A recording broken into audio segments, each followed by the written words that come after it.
నల్గొండ జిల్లా మిర్యాలగూడ పట్టణంలో పోలీస్ శాఖ ఆధ్వర్యంలో స్కూల్ బస్సు డ్రైవర్కు రోడ్డు భద్రతపై అవగాహన సమావేశం జరిగింది.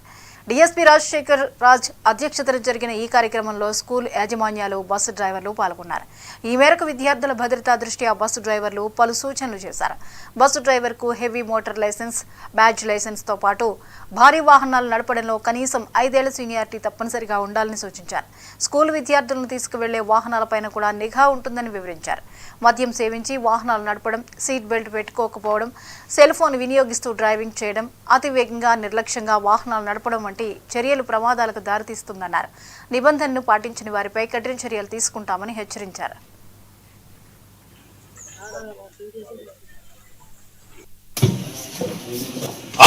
ఇవన్నీ కూడా మీరు మైండ్ లో పెట్టుకోండి.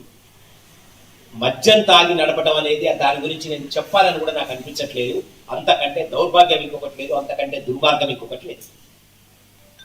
అదేవిధంగా సెల్ ఫోన్ డ్రైవింగ్ ఏదైతే మిగతాయని ఇప్పుడు మనం మాట్లాడుకున్నామో ఇవన్నీ ఇక్కడ విని మర్చిపోయి ప్రతి సంవత్సరం ఇవి చెప్తారనో, ప్రతిసారి మేము వింటున్నామనో కాకుండా ఒకసారి చూసుకొని ప్రతిరోజు 1 వీక్ 10 డేస్కి ఒకసారి వేములపల్లి దగ్గర, శెట్టిపాలెం దగ్గర, గూడూరు దగ్గర, మాడులపల్లి దగ్గర, మిర్యాలగూడ రూరల్ అవుట్స్కట్స్లో, ఫలానా దగ్గర త్రుటిలో తప్పిన ప్రమాదం స్కూల్ బస్కి ప్రమాదం అంటతో అనకూడదు.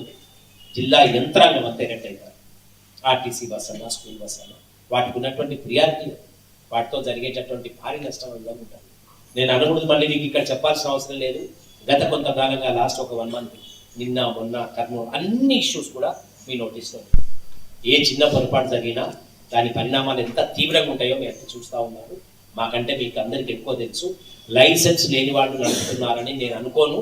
అది మాత్రం జరిగితే మీరే కాదు, ఆ స్కూలు యాజమాన్యాలు కూడా దానికి మూల్యం చెల్లించాల్సి వస్తుంది. లైసెన్స్ లేని డ్రైవర్స్కి కానీ, తర్వాత క్యారెక్టర్స్ ప్రాపర్గా లేని వాళ్ళకి కానీ, క్రిమినల్ హిస్టరీ ఉన్న వాళ్ళకి కానీ డ్రైవర్లుగా చేర్చుకునే ముందు స్కూలు యాజమాన్యాలు